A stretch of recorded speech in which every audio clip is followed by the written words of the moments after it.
Desde a chegada dos portugueses no Brasil, o ouro alimentava sonhos. Mas foi somente no final do século XVII que bandeirantes paulistas descobriram o ouro nos sertões de Minas Gerais. Alvo de cobiça da coroa portuguesa, o ouro mudou o aspecto da região.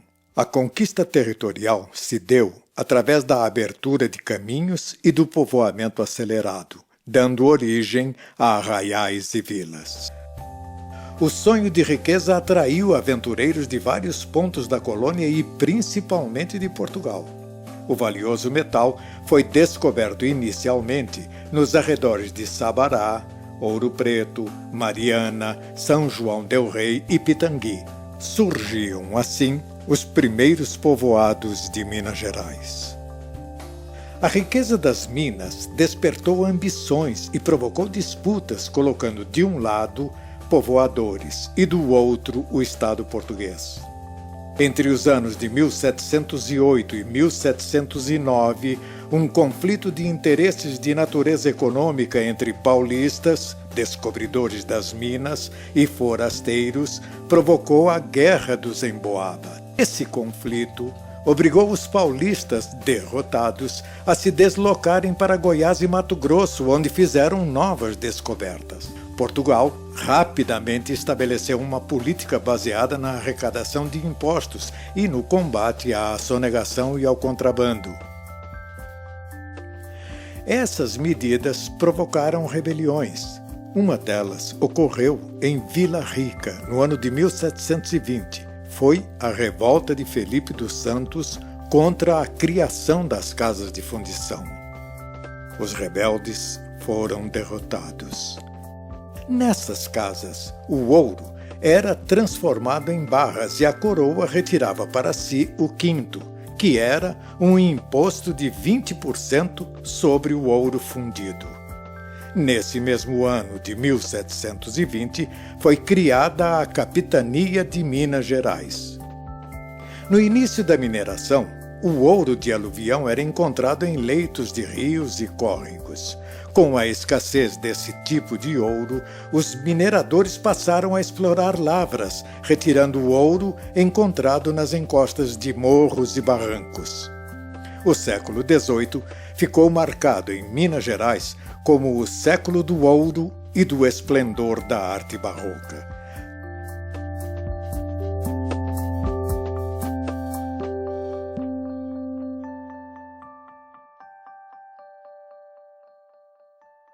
No entanto, nem tudo reluzia. Estes foram tempos também em que índios foram dizimados.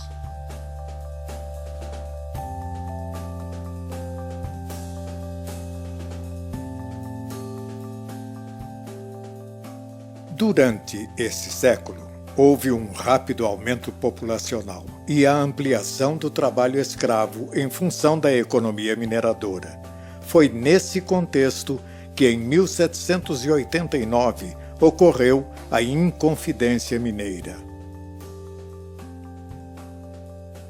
A partir da segunda metade do século, o contrabando, a sonegação, a falta de investimentos em tecnologia e outros motivos contribuíram para diminuir a produção de ouro. Começava o declínio da mineração. Na capitania das Minas Gerais, os tempos são de mudanças. A busca por novas terras para cultivo e pecuária representou uma das mudanças mais significativas. A população se espalhou e uma nova fase de povoamento foi iniciada.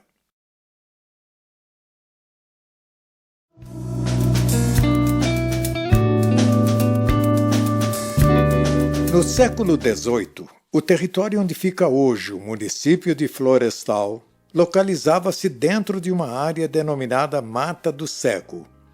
Essa região se estendia de Mateus Leme à Vila do Pitangui.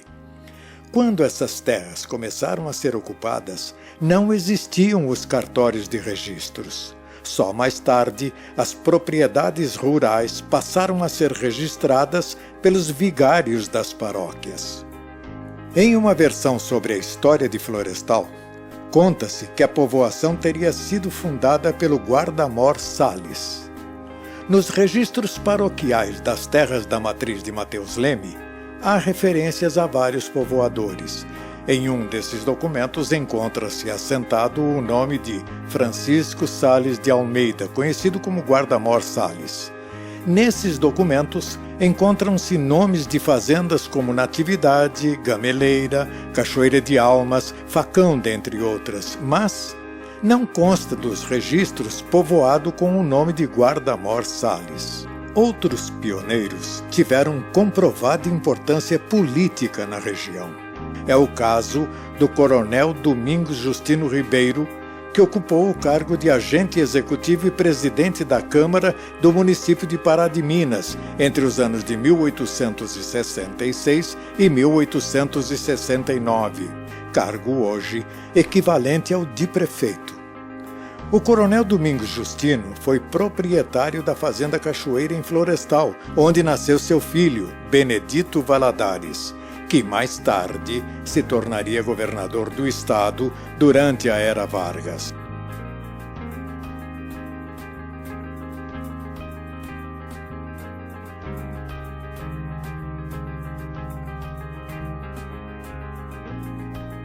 Florestal era subordinada ao distrito de Mateus Leme.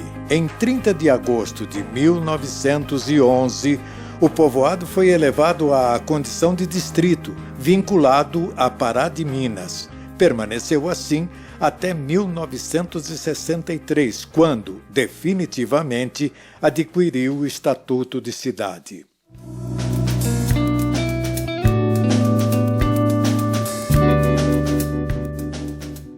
Benedito Valadares Ribeiro é um dos filhos ilustres de Pará de Minas.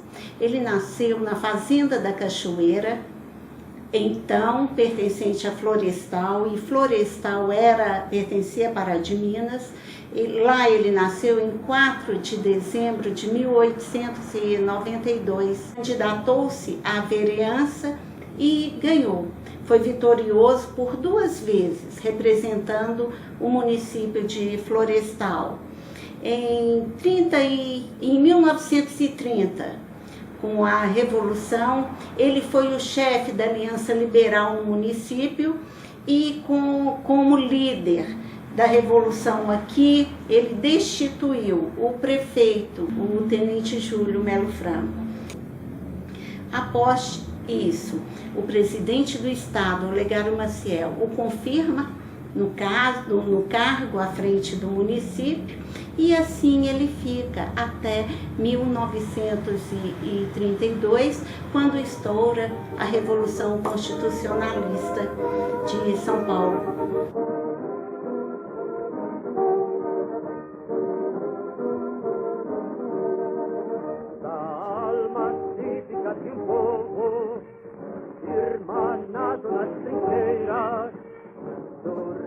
Lá nessa revolução, ele luta à frente e retorna para de Minas. Logo a seguir, em 33, ele se candidata a deputado, ganha a eleição, vai para a capital do país, Rio de Janeiro.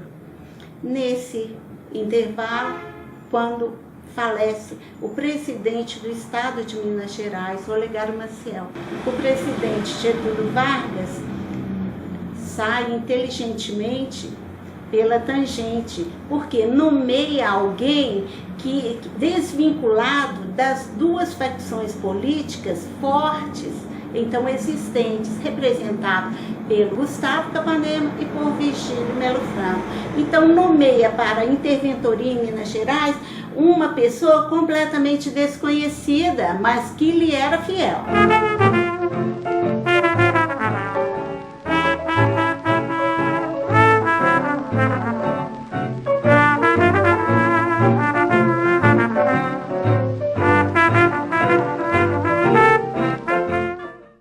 Das preocupações de Benedito aqui para a nossa região, que nós vamos priorizar, foi os caminhos, a abertura de caminhos. E abertura de caminhos significa escoamento de produção. Nós temos documentação de abertura da estrada de Pará de Minas a São Gonçalo do Pará, de Pará de Minas a Igaratinga. Isso tudo preparando a estrada que ligaria a capital mineira ao Triângulo.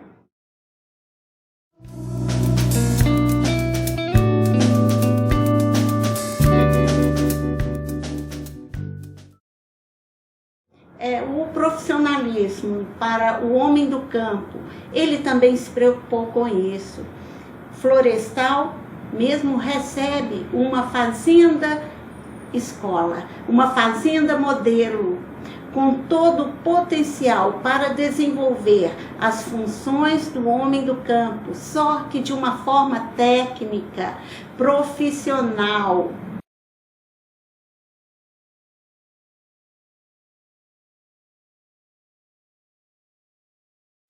A construção, do princípio da construção da escola. Porque o caso que o negócio que na escola tinha era a fazenda. Ele comprou fazenda, lugarejo assim, de sitiante, coisa e tal, aquelas casinhas assim, muito de roça, né? E a escola foi aproveitando aquelas casinhas para fazer alguma coisa, para ter onde guardar uma ferramenta, guardar um material e tudo mais, para até começar a construção da escola da alvenaria, né? E agora, quando a escola foi elaborada, ela já tinha alguma coisa, isso já existe. Quando a sede, por exemplo, já existia. Tá? Aquele estábulo lá embaixo já existia. Aquele prédio ali da escola já existia. Olha, aqui veio gente de todo lado. Da Bahia, veio lá desse lugar de Fabriciano, veio de Valadares, e veio gente aqui de Matiorene, veio gente de Itaúna, veio gente... Pode observar, grande parte das pessoas que vêm aqui por aqui é gente aqui do Pau de Barro, tá? Muita gente. A escola dava, nessa ocasião, ela dava o lugar para a pessoa fazer o rancho para trabalhar dentro dela. Aqui nessa região aqui, já trabalhava na escola mais ou menos umas 600 pessoas assim, nas turmas. Dá serviço demais, sabe como é que é, né? Para limpar um lugar, igual a área que nós limpamos aqui, para dar uma demonstração para receber as autoridades que nós recebemos, nós temos que fazer muita coisa. Desmanchar aquelas casas mais velhas, fazer limpeza e consertar, limpar a cara mais ou menos. Até que chegasse o dia da elaboração da escola.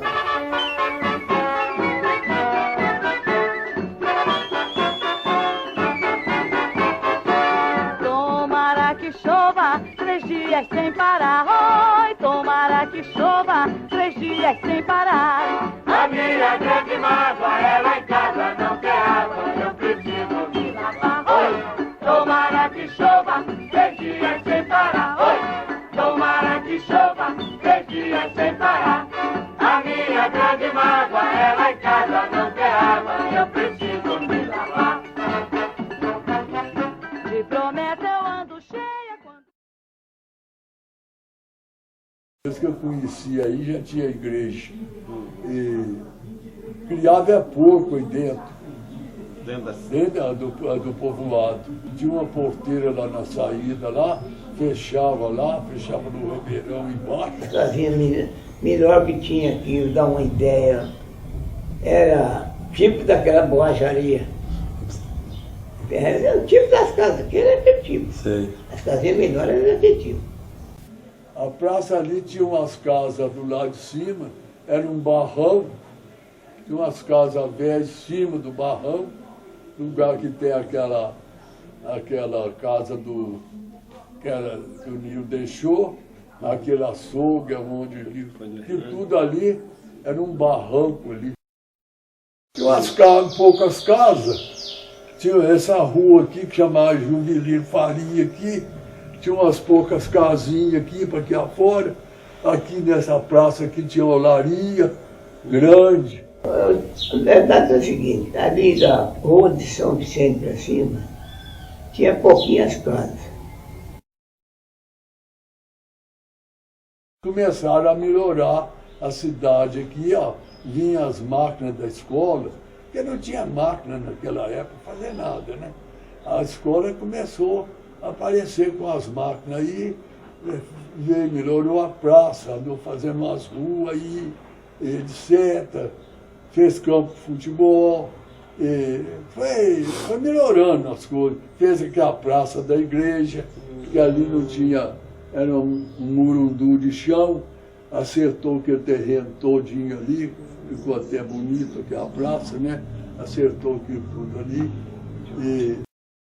Mas, deixa eu ver mais o que, gente. Ali para baixo da igreja tinha uma, duas, três casas desse lado direito, descendo. Tinha uma na esquina em cima, tinha outra cá embaixo, na esquina cá de baixo. O negócio foi expandindo, foi trazendo mais empresa aqui para construir, né?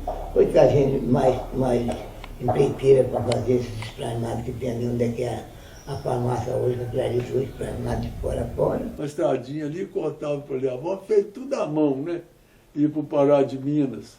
Quem tinha carro, ia de carro. Quem não tinha, ia a cavalo. Quem não deu outro, pegar carona, era assim. Depois botaram umas jardineiras aí, trazia gente do Pará, passava em Florestal, levava para Belo Horizonte.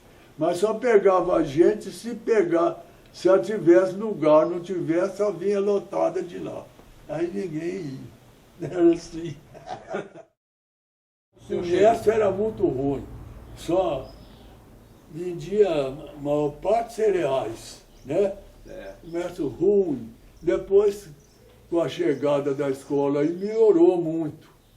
Melhorou, apareceu muita gente, né? Chegando mais gente, apareceu muita gente, foi melhorando. A cidade foi fazendo mais casas.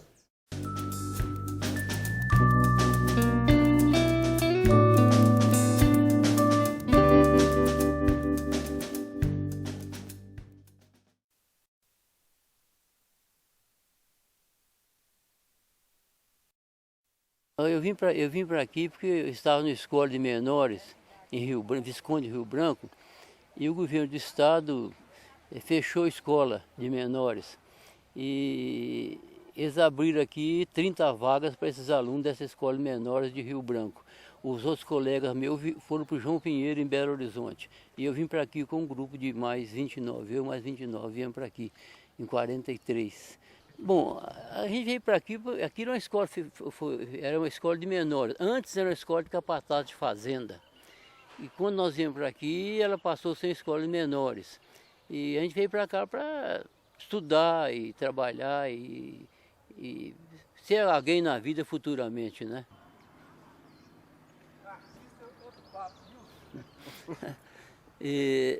Agora, na escola de menores, a gente tinha a parte de aula teórica e a parte de aula prática.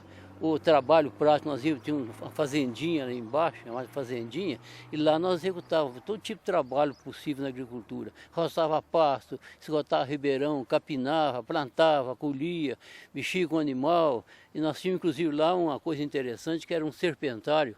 Nós estudávamos os ofídios, aprendia a pegar cobra, conhecer venenosa, não venenosa. Inclusive, isso eu sei até hoje. Eu vejo uma cobra, eu sei se ela é ou não venenosa. Aprendi naquela época, quando eu era menino aqui, né? Então, era uma escola muito boa para nós. Aos domingos, nós tínhamos aí a hasteamento da bandeira nacional, cantava o hino nacional. Tinha que cantar o hino nacional. Todo mundo sabia cantar o hino nacional. O que é uma vergonha que muita gente não sabe hoje, né? Cantar hino nacional. E quando canta, canta mal. Nós cantávamos bem, porque o diretor exigia que se cantasse bem o hino nacional. Então, e ele fazia um meio discurso do que nós fizemos durante a semana. Então aquilo, de alguma maneira, entusiasmava a gente. Sérgio sabia, entusiasmava a gente que era mais novo, né? E era uma escola espetacular. Nós tínhamos todo tipo de esporte aqui: futebol, basquete, vôlei, atletismo, aula de natação, aula de equitação com cabo de cavalaria.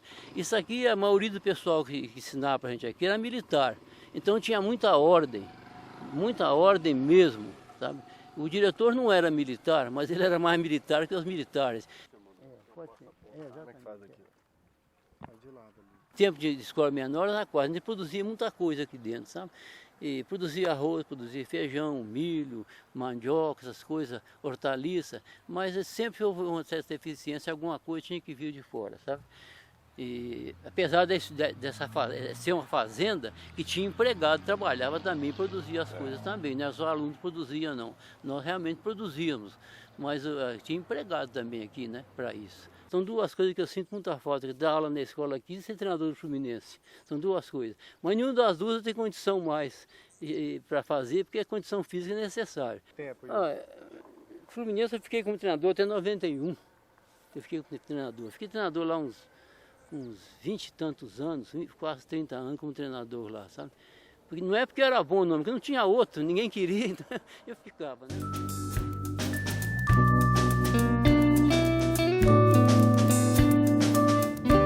Olha, 61, quando eu comecei na SEDAF, era do Estado, muito sem recurso, pequena, só havia o antigo curso médio técnico agrícola. Eles entravam com 18 anos, era a única exigência, 18 anos e se aprovar no exame de seleção.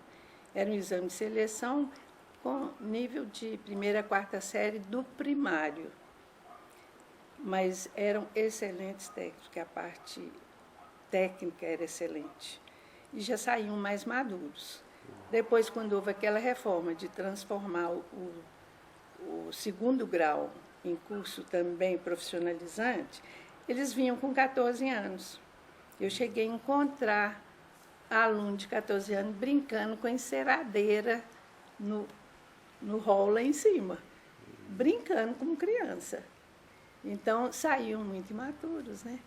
Com 14 anos, eles nem sabiam muito bem o que queriam também, né? Então, a qualidade caiu um pouco, né? Em função dessa faixa etária. Era EMAF, nem era SEDAF, a Escola Média de Agricultura e de Florestal. Depois passou a SEDAF, Central de Ensino Agropecuário, né? E o diretor, na ocasião, me explicou assim, que haveria mais facilidade de verbas para projetos, porque era uma central de ensino agropecuário, e uma escola média não tinha essa chance, né? E a cidade só oferecia o curso primário, o antigo grupo escolar Serafim Ribeiro de Resende, primeira a quarta série. Agora, aqui, enquanto não começou o ginásio, não havia chance nenhuma da juventude estudar, a juventude daqui. Pouquíssimos, podia contar nos dedos da mão os que estudavam em Pará de Minas. Então, quando foi lançada essa semente do ginásio, a comunidade abraçou isso com maior entusiasmo. E todo mundo foi estudar, e os alunos amavam a escola, sabe? Basta te dizer que cada aluno deu a sua própria cadeira, porque não tinha como mobiliar. Não tinha verbo, não tinha como. Então, nunca apareceu um rabisco numa parede, nunca um vidro quebrado. Olha, inicialmente, Florestal pertenceu ao Pará de Minas, então sempre teve muita ligação com o Pará de Minas. E Belo Horizonte também, para necessidades maiores, inclusive passavam uma quantidade enorme de ônibus por aqui. Ônibus que vinham de Pequi, Pitangui, Pará, passavam dentro da cidade, na rua principal, e nunca houve um acidente, graças a Deus. Cidade muito pequena, é aquele miolo que hoje você vê, o centro, né? Todo prédio novo, toda casa maior, já não é daquele tempo. Né? Pessoal muito amigo, como uma grande família, todo mundo se conhecia, e ainda assim, com essa dificuldade, por incrível que pareça, houve cinema em Florestal, havia movimentos teatrais com a própria comunidade, chegaram a levar peça teatral em Pará de Minas, em outras cidades vizinhas. Então, havia, assim, alguma coisa, né? As festas religiosas. O primeiro carnaval foi no ginásio. Nesse tempo eu era até a diretora. Um carnaval família, lá dentro, extremamente família, mas foi o início. Não, era pequeníssimo, pequeno. E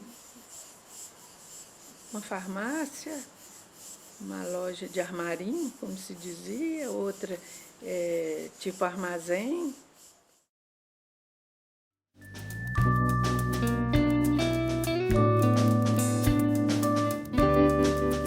Benedito Valadares, além de levar essa escola, o doutor Florestal tinha uma usina de energia elétrica, e não somente para Florestal, mas para atender toda a região.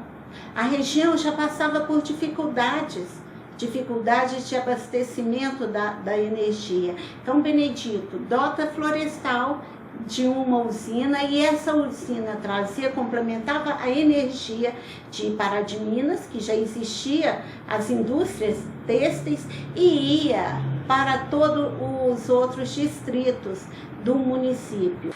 Olha, quando meu pai mudou para esse Florestal aqui, deve ser para 1923, 25 por aí, era tudo mata virgem. Foi mais ou menos lá 23, 25, eu sou de 22.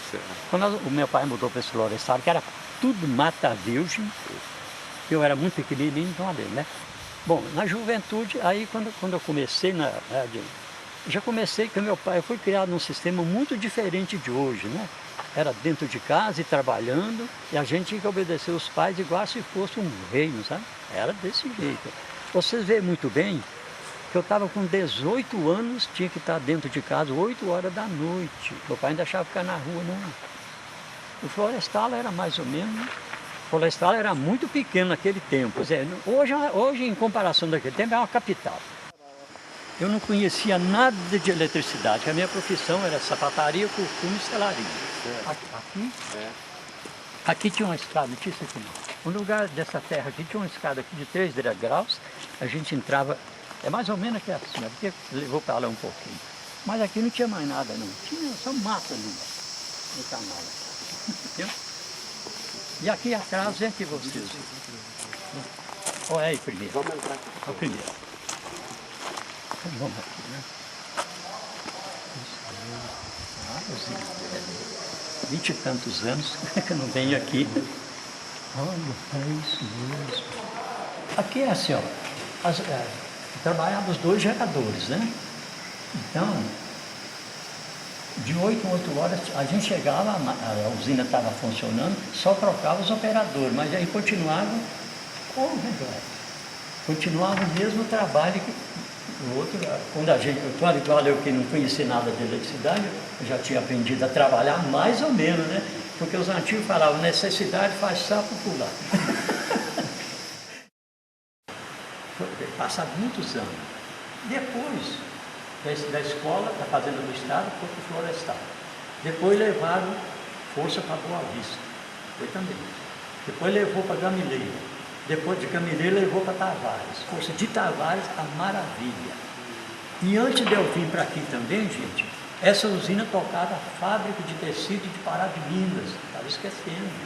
No começo aqui, ela tocava a fábrica de tecido de Pará de Minas. Não sei se hoje é santanense, eu não sei se naquele tempo era, porque não era do meu tempo, né? Mas antes de eu vir, mandava força para a fábrica de tecido de Pará de Minas. Depois que ela não pôde mais continuar lá, que foi aumentando muita carga, né? Aí, não sei se a CEMIG, então, tirou a fábrica daqui, já maneirou bem a carga aqui. E levaram então para Maravilha. Então, depois tem essa linha também rural que levar para os fazendeiros aqui para baixo aqui.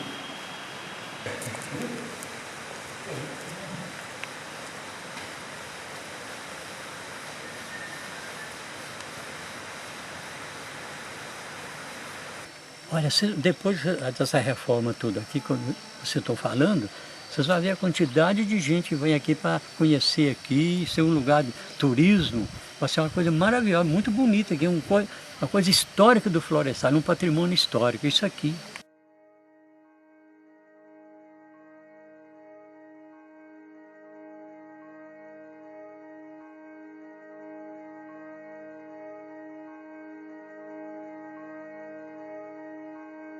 Olha, Florestal melhorou muito, cresceu demais.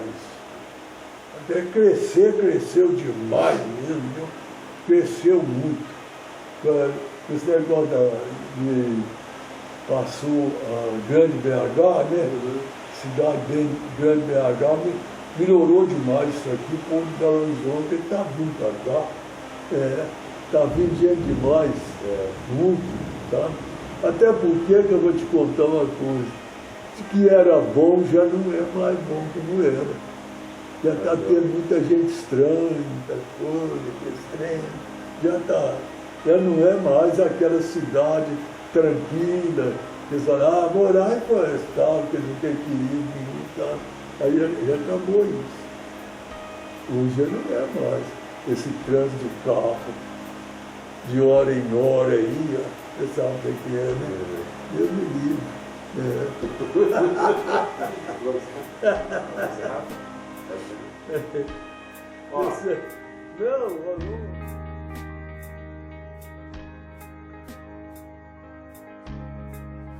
Florestal, há 100 anos, tornou-se distrito e, em 1963, cidade.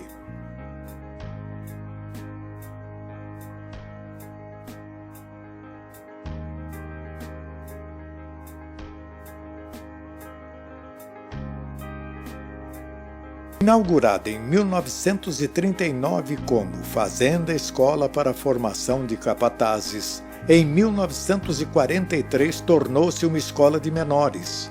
5 anos mais tarde, foi transformada em Escola Média de Agricultura de Florestal, EMAF.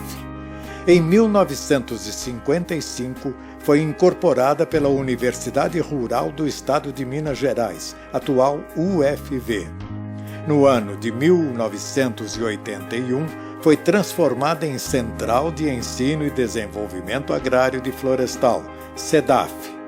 E, mais recentemente, em 2006, tornou-se um campus universitário com o nome de UFV, Campus de Florestal.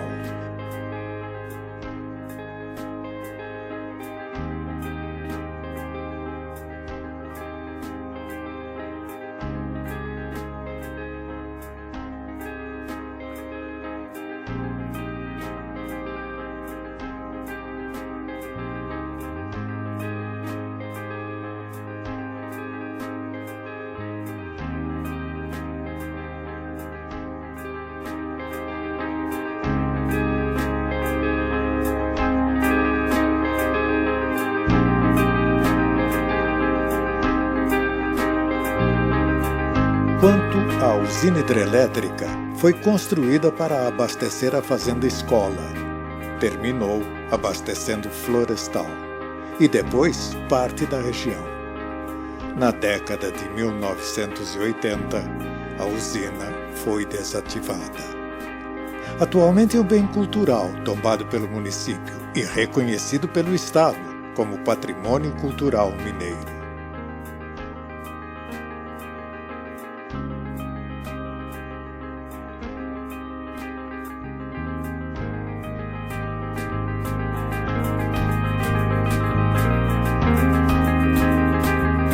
Como é da dinâmica da vida, a cidade se adapta, cresce, se transforma, mas preserva histórias e memórias.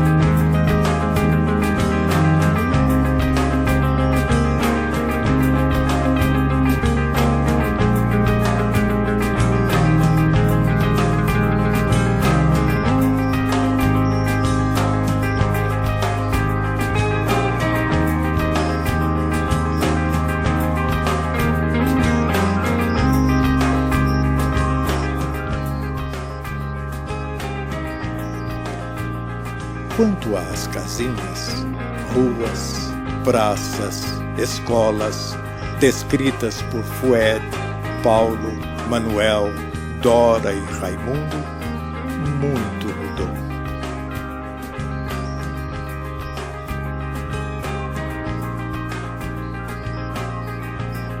Mas muito permanece na memória, é certo.